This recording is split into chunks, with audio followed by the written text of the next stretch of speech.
Muito bom dia, na graça e na paz de nosso Senhor Jesus Cristo. Essa é mais uma transmissão, um resumo daquilo que nós ministramos no último domingo, dia 15, na Igreja Presbiteriana Betel em Iguatemi. Meu nome é Nilson e eu gostaria que você abrisse a sua Bíblia no Evangelho de Mateus, capítulo 5, versículo 41.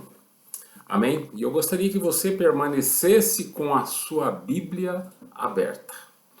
Hoje nós vamos falar sobre o propósito, o desejo do Senhor Jesus Cristo para cada um de nós. Mateus capítulo 5, versículo 41. Se alguém te obrigar a andar 1 milha, vai com ele 2. Essas são as palavras do Senhor Jesus Cristo, a orientação, a instrução do Senhor para cada um de nós. E o tema da nossa mensagem hoje é: como fazer mais e melhor para a glória de Deus. O Sermão do Monte ele possui um propósito, um objetivo. Ele procura evidenciar em cada um de nós impacto. Saber disso é muito importante. As pessoas, quando ouvem o Evangelho de Jesus, elas são confrontadas em relação à sua maneira de viver, de pensar, as suas atitudes, sua conduta e assim por diante. O Sermão do Monte ele está descrito no Evangelho de Mateus, capítulo 5, capítulo 6 e capítulo 7. Eu desejaria muito que você lesse esses capítulos. Eu gostaria muito que você refletisse sobre essas palavras do Senhor Jesus Cristo. E quando você tiver alguma dúvida, eu estou à sua disposição nesses contatos acima, para que você possa falar conosco.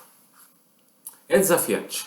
O Sermão do Monte é desafiante, porque ele evidencia virtudes e qualidades daqueles que desejavam seguir a Jesus e ainda desejam.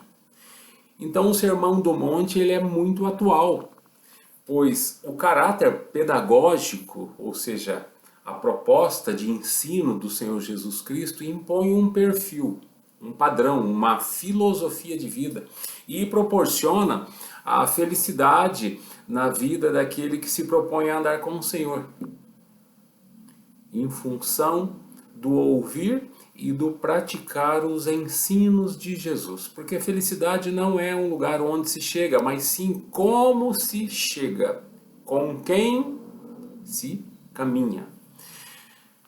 O Sermão do Monte é uma representação, ele é uma perfeita representação da forma como Deus deseja que nós vivamos.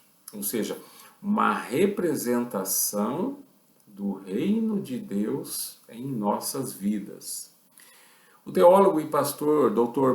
Martin Lloyd Jones, ele disse que o Sermão do Monte não é um código de ética ou moral, mas sim uma descrição do que o cristão precisa ser. O apóstolo Paulo nos orienta informando que o propósito de Deus é nos conformar à imagem de Jesus Cristo. Romanos capítulo 8, versículos 28 e 29. Portanto, nós precisamos refletir com muita seriedade sobre as exigências que a vida cristã impõe a cada um de nós. Vamos olhar para o nosso texto novamente. Se alguém te obrigar, forçar, a andar 1 milha, vai com ele 2. 1 milha romana, na época, equivalia a 1.500 metros, aproximadamente 8 estádios. Essa era a medida que eles usavam, a medida romana. Havia uma lei romana para que você possa entender o que Jesus está dizendo, para que a gente possa contextualizar isso daqui ao momento em que era vivido.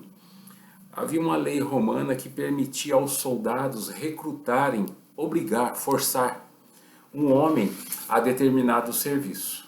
Um homem ou qualquer outra pessoa. Os soldados romanos poderiam ordenar a qualquer cidadão que carregasse as suas armas, equipamentos, ou executar qualquer outro serviço a uma distância de até 1 milha. Isso normalmente era imposto sempre a homens. Não importava o que você estivesse fazendo. A lei exigia que você largasse tudo e obedecesse, ou seja, os homens eram obrigados ou forçados a fazer, a cumprir esta tarefa. Alguns textos de apoio eu encontro nos evangelhos, eles confirmam essas afirmações. Mateus capítulo 27, versículo 32. Ao saírem, encontraram um homem de Cirene, chamado Simão, e o forçaram a carregar a cruz. Marcos capítulo 15, versículo 21. Certo homem de Cirene, chamado Simão, pai de Alexandre e de Rufo, passava por ali. Chegando do campo, eles o forçaram a carregar a cruz. Lucas capítulo 23, versículo 26. Enquanto o levavam, agarraram Simão de Cirene, que estava chegando do campo, e lhe colocaram a cruz às costas, fazendo-o a carregá-la atrás de Jesus. Você pode imaginar como as pessoas se sentiam em relação a isso? Ou seja, como você se sentiria se essa lei ainda estivesse vigente, se ela estivesse valendo?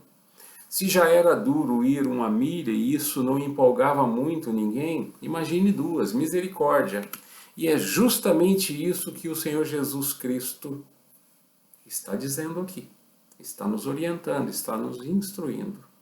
Se alguém te obrigar a andar uma milha, vai com ele duas. E é justamente sobre isso que nós precisamos falar hoje. Entender o que o Senhor Jesus Cristo está procurando transmitiu àquelas pessoas e está procurando transmitir a cada um de nós. A primeira coisa que nós precisamos entender é: os discípulos de Jesus sempre fazem mais. Fica bem claro isso.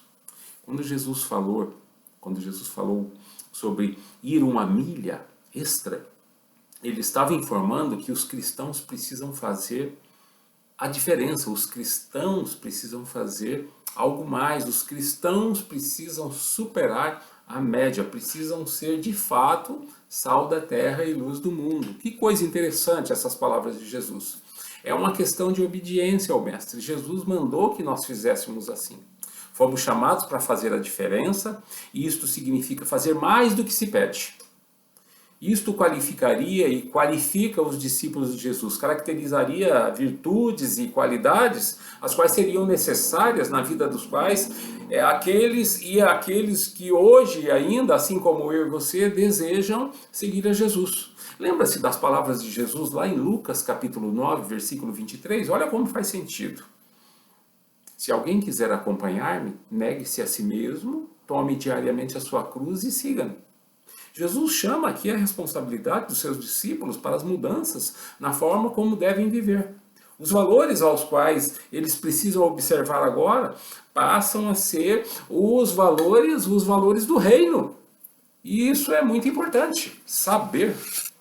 A verdade é que Jesus eleva o nível de exigência, o padrão de conduta daqueles os quais desejavam segui-lo, dizendo: vocês são o sal da terra, vocês são a luz do mundo. Mateus capítulo 5, versículos de 13 a 16. Portanto, torna-se necessário fazer a diferença onde nós estamos, em nosso contexto, ou seja, nós precisamos ser bons exemplos.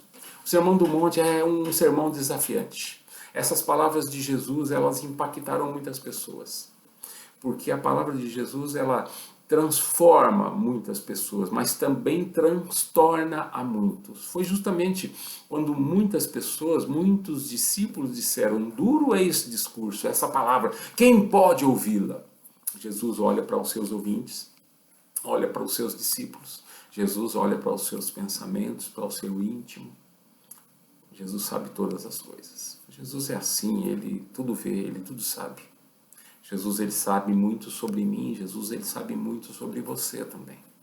Jesus é Senhor sobre todas as coisas, e ele tem a leitura de todas as coisas. Jesus tudo vê, e então ele lança uma pergunta. João capítulo 6, versículo 61. Isto que eu estou dizendo, exigindo, escandaliza vocês? Seria o mesmo que dizer: vocês não suportam isso? Vocês querem me abandonar por causa disso? João capítulo 6, versículo 66 nos informa que muitos dos discípulos de Jesus o abandonaram. João capítulo 6, versículo 67, Jesus pergunta para os que ficaram: vocês também não querem ir? Pedro toma a iniciativa e responde, João capítulo 6, versículos 68 e 69, Senhor, para quem iremos? Tu tens as palavras de vida eterna. Nós cremos e sabemos que Tu és o Santo de Deus. Então, já que vocês querem ficar e seguir-me, a orientação, a instrução de Jesus é: supere-se a si mesmo. Não se limite a fazer o mínimo. Faça mais. Vá além. Supere as expectativas das pessoas. Supere-se a si mesmo.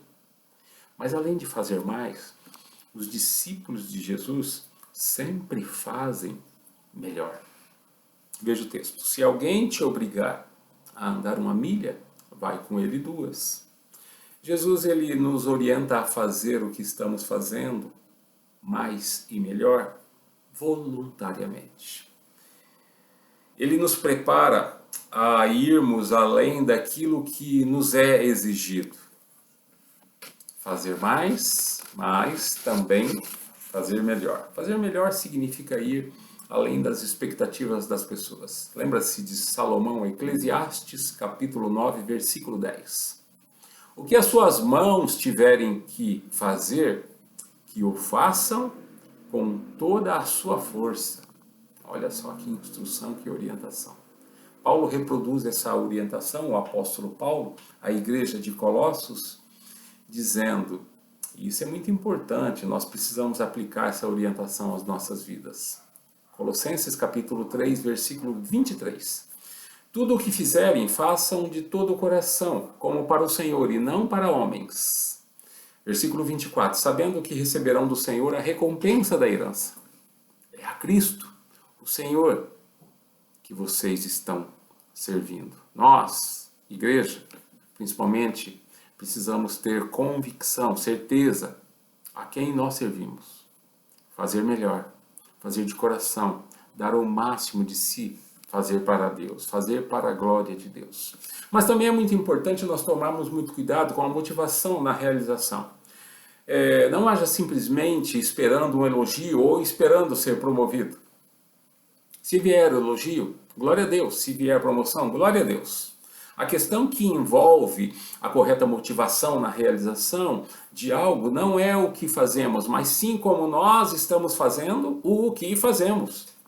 E como já dissemos anteriormente aqui, e voltamos a repetir, tem muitas pessoas fazendo a coisa certa, mas porém com a motivação errada. Cuidado!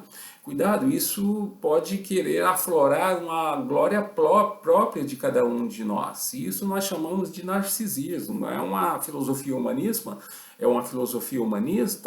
onde o ser humano exige glória para si próprio. Você está vendo?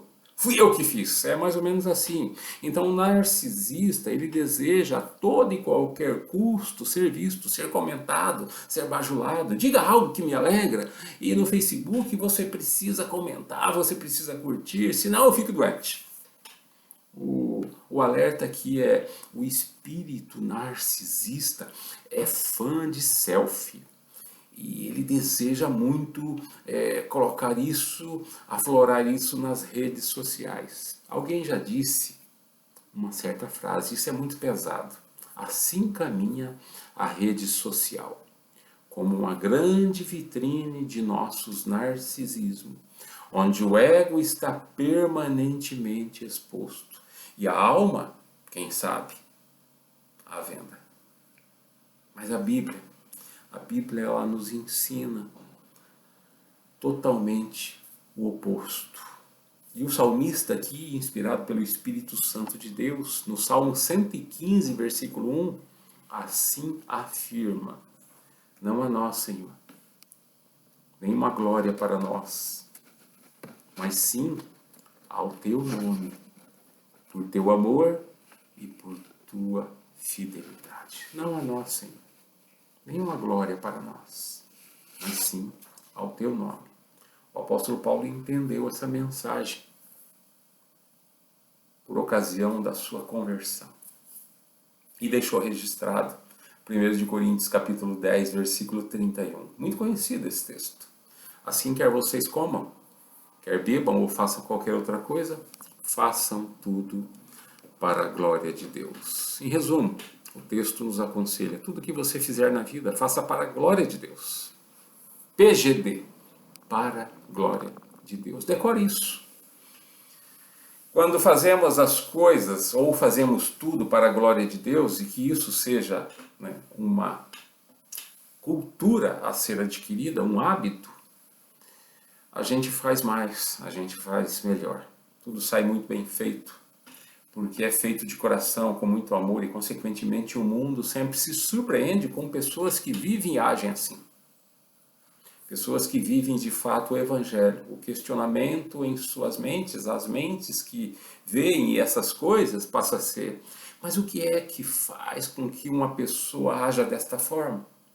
Concluindo aqui, para a gente encerrar, o nosso desafio como cristãos, se é que somos, de fato, é fazer mais. O nosso desafio como cristãos é fazer melhor. O nosso desafio é fazer para a glória de Deus, com a correta motivação. O motivo que leva a realizar tal ação. Motivação.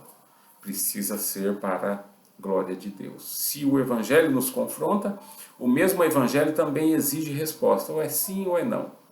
Gostaria muito de convidar você a considerar, a refletir, a pensar sobre o que aqui foi dito e tomar uma decisão, ou firmar ainda mais a sua decisão, renovar a sua aliança com Deus. Amém? Vamos orar. Senhor Jesus, me ajude a ser uma pessoa melhor. Me ajude a fazer mais. Me ajude a fazer melhor. Me ajude a fazer tudo o que eu faço para a honra e glória do Senhor nosso Deus e Pai. Amém. Que a graça de Deus, o amor do Pai, a comunhão e as consolações do Espírito Santo de Deus seja sobre sua vida, não somente hoje, mas sempre. Amém. Se cuida, Deus te abençoe e a gente se vê por aí.